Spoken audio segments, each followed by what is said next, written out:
Амьдралын үнэт зүйлс бидэнд олон өөр замаар ирдэг. Зарим нь тэр замыг өөрийн хүчээр алхамаар хөлс цусаараа босгодог. Зарим нь бусдад туслах ертөнцийг арай эрүүл дээр газар болгох гэж тэмүүлдэг. Харин зарим нь үннийг хайж хамгийн хэцүү бүхнийг ч сөрж чаддаг.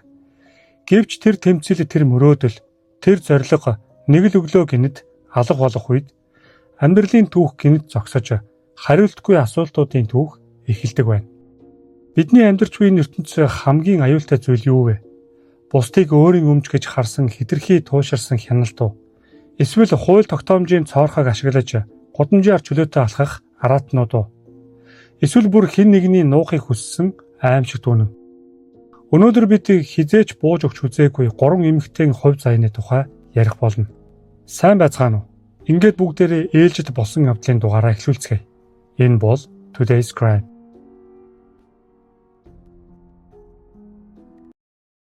Жизели Альвес Сантана 32 настай Бразилийн Сан Паулу хотод амьдардаг.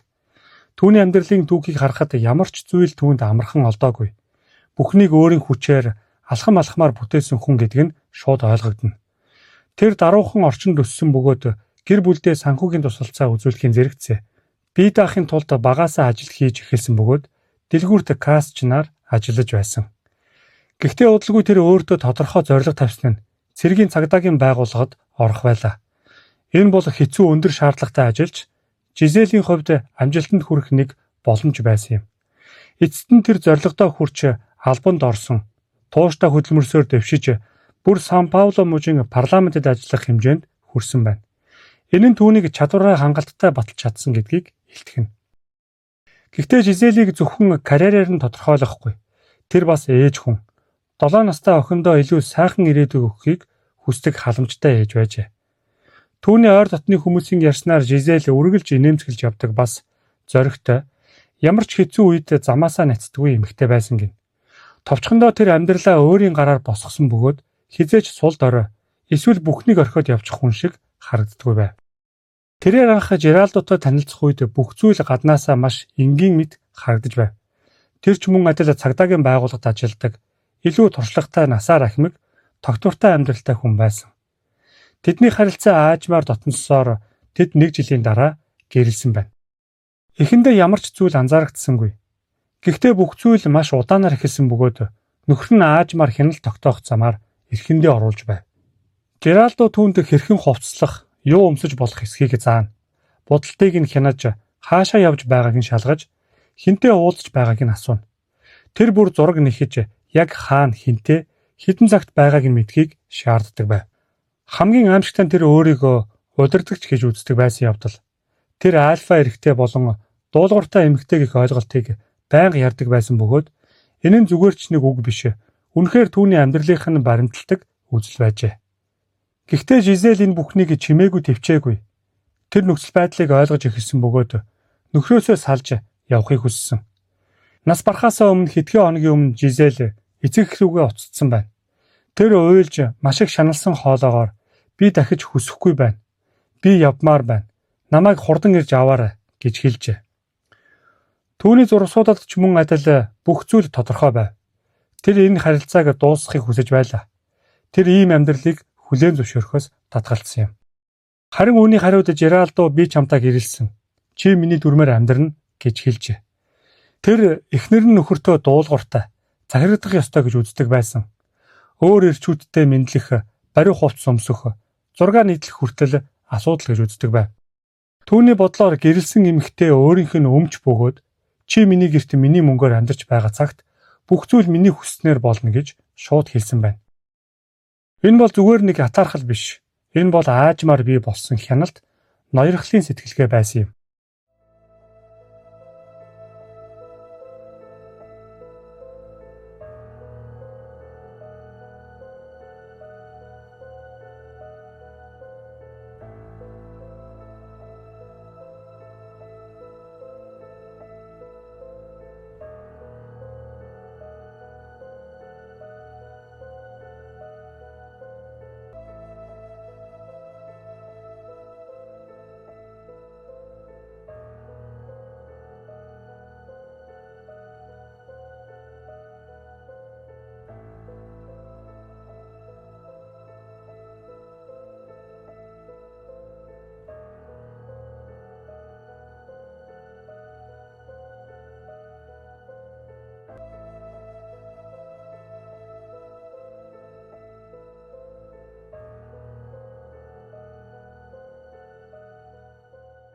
Фитнес заалны бичлэгүүдээс бид зүгээр нэг дасгал хийж буй энгийн мөчийг харах биш. Харин аль хэдийнэ дарамттай харилцаанд орсон эмэгтэйг мөн түүнийг огт сул тавьдаггүй эрэгтэйг харж байна. Тэр үргэлж хажууд нь байж ажиглаж хянаж байдаг. 2026 оны 2 дугаар сарын 18-ны өглөө аврах албаныхын Жизелийн гэрт дуудлахаар очижээ. Тэднийг очиход үнэхээр аимшигтай дүр зураг угтсан байна. Жизель зочны өрөөндөө хэвтэж байсан бөгөөд толгоодоо буудулсан байв. Гар дээр нь галт зэвсэг тавьсан байжээ. Тиймээс хамгийн ихэнд амиа хорлсон байж магадгүй гэсэн таамаг гарсан байна. Гэвч тун удалгүй зарим зүйлс мөрдөгчдийн анхаарлыг татаж эхэлжээ. Учир нь хэргийн газарт яг амиа хорлсон дүр зураг шиг харагдахгүй байв. Бүх зүйл хэтэрхий зохиомл мэд байсан байна. Юуны өмнө буун Жизелийн гарт байсан ч хуруу нь гохон дээр байгаагүй. Барж буй байдал нь хэтэрхий хачин, бараг дараа нь зориудаар байрлуулсан мэд санагдсан байна. Дараа нь тэд бүсгүйн биеийн дээрх мөрүүдийг анзаарчээ. Нүүр болон хүзүүн дээр нь энгийн уналт эсвэл ганц үйлдэлээс үүсэхэргүй уул мөрүүд байсан байна. Харин ч эсэргээр хэн нэгэн түүнийг хүчээр барьсан мэд шинж тэмдгүүд ажиглагдсан байна. Тэгээд мөрдөн шалгалт үргэлжлэх тусам улам чухал болох өөр нэг зүйл гарч ирсэн нь цаг хугацааны тухай асуудал байв. Учир нь газарт байсан цусны толбон аль хэдийн хэсэгчлэн бүлгэнсэн байсан нь буудлага саяхан болоогүй. Сум тавигдсанаас хойш тодорхой хугацаа өнгөрсөн байж магадгүй гэдгийг харуулж байв. Энэ нь яаралтай дуудлага гэсэн хувилбартай зөрчилдөж эхэлсэн. Учир нь нөхрийн хэлснээр тэр тухайн үед гэртээ байсан. Тэр юу болсон талаар өөрөө тайлбар өгсөн байдаг. Түүний хэлснээр тэд ярилцаж байх үеэр эхнэр нь эхлээд салалтын тухай дурдсан гэв. Дараа нь тэр шүршүүрт орсон. Хэдхэн минутын дараа буун тус сонссон гэж ярьдаг. Хажуу хөршүүд нь ч мөн тэр дууг сонссон байна. Хамгийн том асуулт бол энэ мөчийн дараа болсон бүх зүйл. Учир нь нөхөр нь шууд арга хэмжээ аваагүй, яараагүй, аврах гэж оролдоогүй. Тэр даруй тусламж дуудаагүй. Тэгээд цаг алдсан. Нилээд хугацаа өнгөрсний дараа л тэр түргэн тусламж дуудсан байна. Мөн мөрдөн шалгалтын явцад дахин гарч ирсэн нэг жижиг чухал зүйл бол аврагчдыг ирэхүйд нөхөр нь шүршүүрт орсон гэж хэлсэн ч тэр хуурай байсан. Жизелийн гэр бүл амиа хорлсон гэх тайлбарыг хүлээн зөвшөөрөөгүй. Тэдний гаргасан гомдлын дагуу дахин хийгдсэн задлан шинжилгээ нь илүү наривчилсан, илүү гүнзгий хийгдсэн бөгөөд бүх зүйлийг өөрчилсөн. Учир нь 2 дахь шинжилгээгээр өмнө сэргэлж байсан зүйлс батлагдаж эхэлсэн байна. Түүний биеийн дээрх даралтын ул мөр, биеийн дээрх гэмтлүүд, тэмцэл болсон байж болохыг илтгэх шинжүүд, өөрийгөө хамгаалахыг оролдсон ул мөрүүд. Хамгийн чухал нь сумны чиглэл байсан юм. Энэ нь амиа хорлолттой тохирохгүй байсан бөгөөд харин буудуулсан гэх үнэнтэй илүү нийцэж байв. Ингээд энэ хэрэг амиа хорлолт биш, харин эмэгтэйчүүдийн эсрэг аллаг гэж үзэгдэх болсон. Мөрдөгчид бүхнийг эхнээс нь дахин шалгав. Хэргийн газар, гэрчүүдийн мэдүүлэг болон өгөгдлүүд, хамгийн чухал нь гар утаснууд. Тэд устгасан мессежүүд, нууцлсан яриануудыг сэргээж үзсэн бөгөөд харилцаа нь маш ноцтой байсныг олж илрүүлсэн байна. Мөн түүний нас барсны дараа утсанд нь зөвшөөрөлгүй нэвтэрч мэдээллийг устгасан байж болзошгүй үйлдэлүүд илэрсэн байна. Мөрдөгчдийн ойлгосноор 2026 оны 2 дугаар сарын 18-ны өглөө тэдний хоорондох маргаан хурцаадсан. Жизель явах шийдвэрээ хэлэхэд нөхцөл байдал хяналтаас гарсан. Нөхөр нь тэр үед түүнийг араас нь довтолж хөдөлгөөнгүй болгосон. Бүсгүй өөрийгөө хамгаалах боломжгүй болсон үед ойрын зайнаас буутсан. Дараа нь хэргийн газрыг өөрчилж буу байрлуулсан. Энэ хооронд цагийг ашиглан амиа хорлолт мэд харагдуулах оролдлого хийсэн. 2026 оны 3 дугаар сарын 17-нд баривчлах тушаал гарч Жералдо баривчлагдан хоригдож эмэгтэйчүүдийн эсрэг аллах болон нотлох баримт нуух буюу процедурын залилан гэх зүйл ангиудаар хэрэгт буруутгагджээ. Өнөөдөр энэ хэрэг шүүхийн шатанд явж байгаа бөгөөд албан ёсны шүүх хурлын тав хараахан гараагүй байна. Дараагийн түүхэн мөн адил Бразилийн Руатубагийн хотод өрнөнө. 2026 оны 2 дугаар сарын 9-ний 5 гараг. Ойролцоогоор 14 цаг. 23 настай залуу эмэгтэй үндэсний хөдөлмөр эрхлэлтийн төвд хүний нөөцийн чиглэлээр дадлага хийхээр хаалгаар орж ирнэ. Гэхдээ Ванесса зүгээр нэг дадлагчигч биш. Тэр Фарам их сургуулийн сэтгэл судлалын 7 дугаар курсын оюутан. Түүний мөрөөдөл бол зовж шаналж буй хүмүүсд туслах сэтгэл зүйн төв нээх. Тэр сургуулиасаа ойролцоогоор 30 км-ийн зайтай хотод амьдардаг бөгөөд өдөр бүр үүрээр босож ажилдаа явдаг байжээ. Тэр 2002 онд Парадеминас гэх хотод төрсөн бөгөөд тэр эв найртай гэр бүлд өсчээ. Түүний ахыг Матиус гэдэг. Ванесса үргэлж номыг уншдаг, мөрөөдөлтгий, сэтгэл судлаач болох хүсэлтэй байсан. Түүний хэлдгээр ертөнцийг арай эрүүл болгох зорилготой. Үүний хажуугаар тэр хөдөлмөр эрхлэлтийн үндэсний төвд дадлаг хийж, ажил хаагчдад CV буюу ажил байдлын товч намтар болон өргөдөл бичгэд нь тусалдаг байв. Тэр даваа болон пүрв гараг бүрт өглөө 5 цагт гэрээсээ гарч автобусанд сууж, дадлаг хийж, их сургуулийн хичээлдээ явж, оройн нь уншиж, хичээлээ давтах гээд маш завгүй амьдарч байсан ч ойр дотных нь түүнийг хизээч гомдолтгүй байсан гэж хэлдэг. Тэр хүмүүсийг сонсох дуртай, ярилцах дуртай нэгэн байв. Гэвч тэр энгийн амьдрал нь нэгэн энгийн мэд үдээс хойш гэнэт өөрчлөгдөх гэж байна. Тэгэхээр бид 2026 оны 2 дугаар сарын 9-ний даваа гарагт байна. Ванесса дадлагын ажлаа 14 цагийн орчимд дуусгана. Явхаас өмнө тэр гэр бүлтэйгээ хэдэн мессеж солилцдог. Тэр ганцаараа тэндээс гарч Парадеминас хот руу буцах автобусанд суухын тулд Санта Крус гудамждах зогсоол руу явна. Хотын гудамжны камерууд түүний хөдөлгөөнийг бичиж авдаг. Эхлээд тэр хүн ихтэй гудамжаар алхаж байгаа нь харагдана. Дараа нь аажмаар илүү нам гүм модтой хэсгээр явна. Тэр өдөр Ванесса джинсийн өмд цайвар өнгийн футбол хөмсөж өөргөвч үүрсэн байв. Эдгээр нь түүнийг амьд байхад авсан сүүлчийн тодорхой төрсүүд юм. Удалгүй Ванесса мессежүүдэд хариу өгөхөө болж эхлэхэд гэр бүлийнх нь санаа зовж эхэлдэг. Тэр 14 цагт ажлаасаа гарч явлаа гэж мэдэгдсэн ч өдөр дуусах үед гэртээ ирээгүй байв. Түүний ойр дотных нь шууд цагдаад мэдэгдэн сошиал сүлжээнд хайлтын зар нийтэлсэн. Нийгэм бүхэлдээ хөдөлж зураг, тайлбар мэдээлэл хуваалцаж эхэлдэг.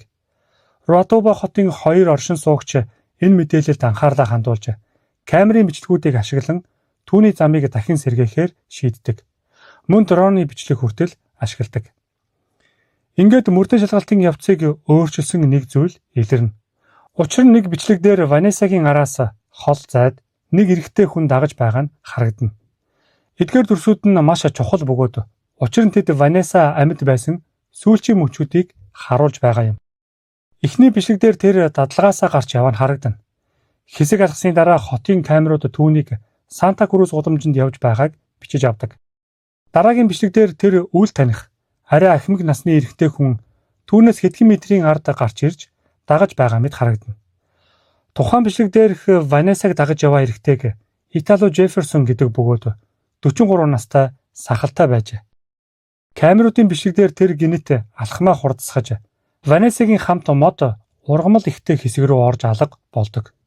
Тэр мөчөөс хойш тухайн бүс камерын хяналтаас гарч дараагийн үйлдэлүүдийг харах боломжгүй болдог. Мөрдөгчдийн тогтоосноор Ванесса хотын бүсээс гарч MG 262 машин замын хажуугаар ой модтой хэсэг рүү чиглэсэн болохыг тогтоосноор 2026 оны 2 дугаар сарын 10-нд зам дагуух ой модноос дараах аимшигтай олдруудыг илрүүлдэг.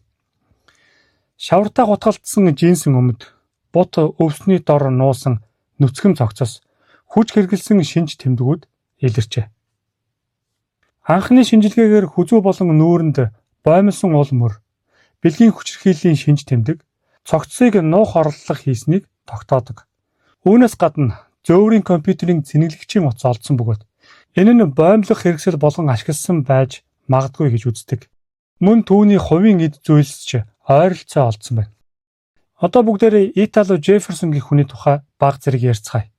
Тэр өмнө нь хулгай, хүчингийн хэрэг, хүч хэргэлсэн гэмт хэрэгүүд гэх мэт олон зүйл ангиар ял эдэлж байсан бөгөөд нийтдээ 39 жилийн ялтай байжээ. 20 гаруй жилийг шоронд өнгөрөөсний дараа 2025 оны 12 дугаар сард маргаантай шүүхийн шийдвэрээр хагас чөлөөтэй болсон. Энэ нь тэр зөвхөн шөнө шорондоо буцаж ирэх ёстой байсан ч тэр дүрмээ зөрчсөн байдаг. Үүний дараа түүнийг баривчлах тушаал гарснаар эрен сурвалжиж эхэлдэг. Тэр зүгтсэн ч удалгүй 2 хоногийн дараа баривчлагдсан. Ингэхдээ тэр огт эсэргүүцэл үзүүлээгүй бөгөөд байцаалтын үеэр хэрэгээ хүлээн зөвшөөрсөн байдаг. Тэр хэлэхдээ Ванессаг дагаж ой мод руу оруулсны дараа цэнэглэгчийн утсаар боомлсон гэж мэдүүлдэг. Хэрэг болсон өдөр тэр ээжийнхээ гэрт очихдоо гутал хувцсан шавартай, Мөн биеийн дээр нь маажуулсан уул мөрт цусны толботой байсныг тогтоосон. Гэхдээ тэр бэлгийн хүчирхийллийг үгүйсгдэгч шүүх хэмнэлгийн баримтууд ДНХ-гийн шинжилгээ өөр байсан. Энэ гэмт хэрэг нь Итало Жефферсонг сулласан шийдвэр болон хагас чөлөөт дэглэмийн нөхцлүүдийн талаар улс даяар хүчтэй маргаан дэгдээжээ. Дараагийн өдрүүдэд хуульчид болон парламентын гишүүд хагас чөлөөтэй дэглэм олгох шалгуурыг шинжлэхийг шаардаж, өндөр эрсдэлтэй аюултай хоригдлуудын хувьд системийг чангадах ёстой гэж үзжээ. Ванессагийн аллагаас болж Руатуба хот болон түүний төрсөн хотод хүмүүс цугларч, шударгаас шаардаж жагсаж эхэлжээ.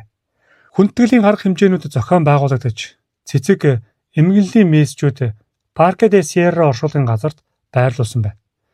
Маргааш нь ойр дотны хүмүүс, оюутнууд болон багш нар оршуулганд нь оролцож, хамт явж хүндэтгэл үзүүлжээ.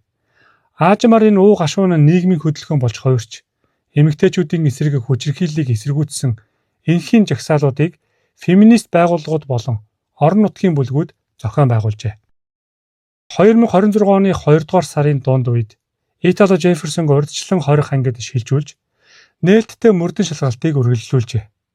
Гэрчийн мэдүүлэг ДНХ-гийн шинжилгээ, хуруунуудынхээ болон бусад нотлох баримтуудад цуглуулж, эцэст нь с ิจ гтэн албан ёсоор хэрэгээ хүлээсэн байна.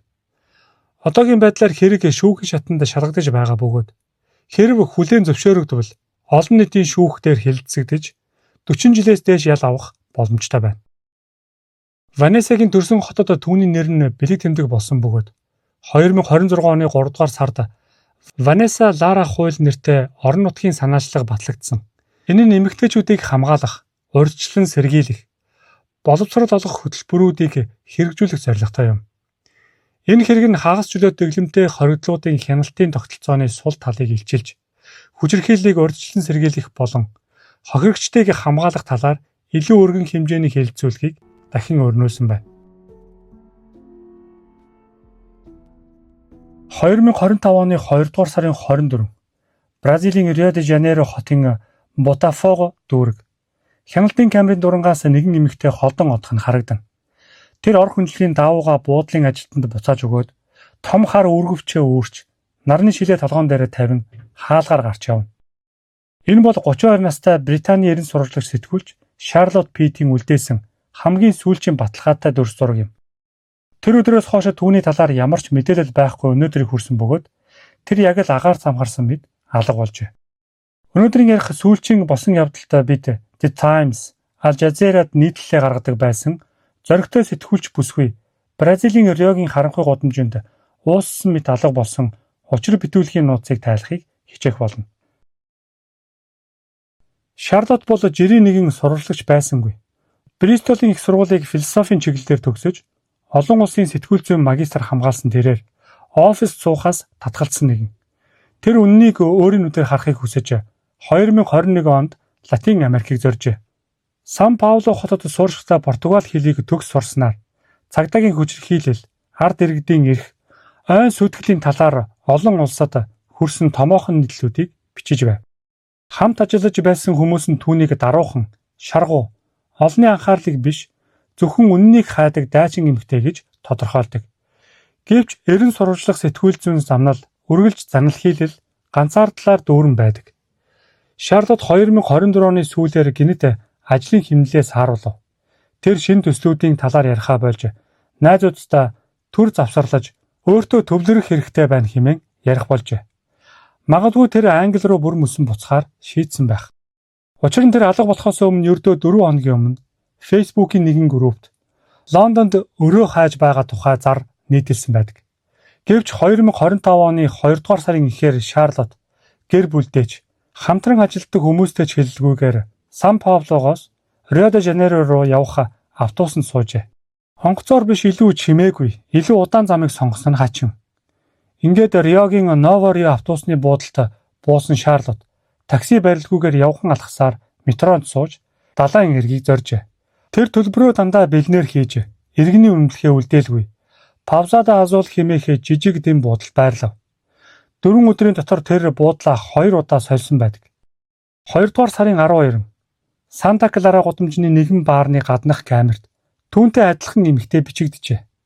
Тэр ганцаараа ширээнд сууж шар айраг уух зураа уцаа шалгаж дэвтэр дээрээ ямар нэгэн зүйл яаран тэмдэглэж байв.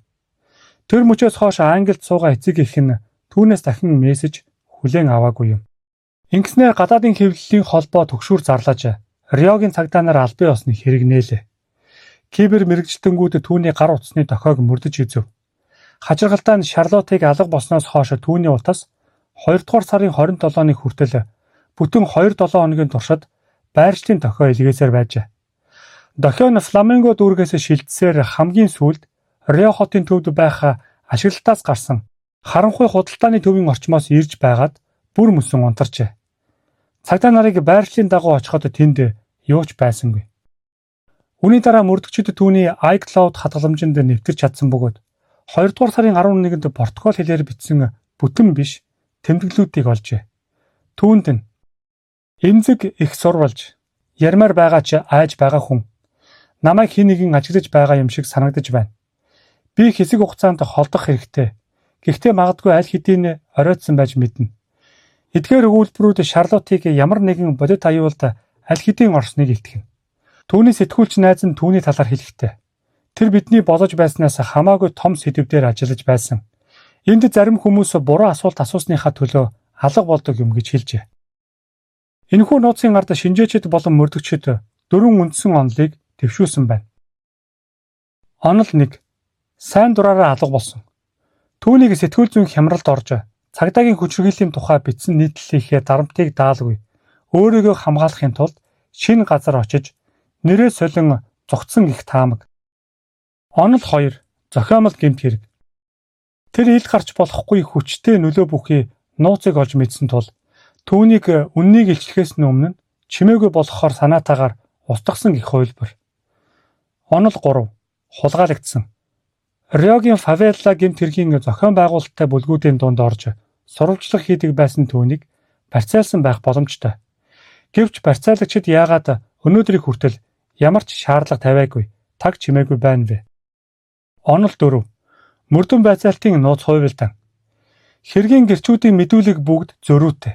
Риогийн цагдаа нар бичлэгийг бүрэн ихээр нь ил болгохоос татгалзаж хэргийг хаахыг яарч байсан. Тэд үнэхээр хэргийг шийдэхийг хүсэж байна уу? Эсвэл том нөлөө бүхий улс төрчдийн нэрийг нуухын тулд баримтыг гуйвуулж байна уу?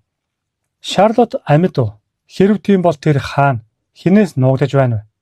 Хэрв үгүй бол энэ зоригтой үннийг хайсан эмэгтэй хаана хэнд алуулсан бэ? Мөрдөн шалгаалт одоог болтол үргэлжилж байгаа бөгөөд түүний гэр бүл, найз нөхд нь нэг л өдөр хариулт олно гэж итгэсээр байна. Энэхүү нууцлаг алга болсон хэргийн ард яг юу байгаа гэж та бодож байна? Өөрийн таамгийг сэтгэл хэсэгт үлдээгээрэй. Иймэрхүү сонирхолтой хэрэгүүдийг цаг алдалгүй сонсохыг хүсвэл сувгтаа subscribe дарж, лайк болон шеэр хийж дэмжээрэй. Дараагийн дугаар хүртэл түр баяртай үзсэнд баярлалаа.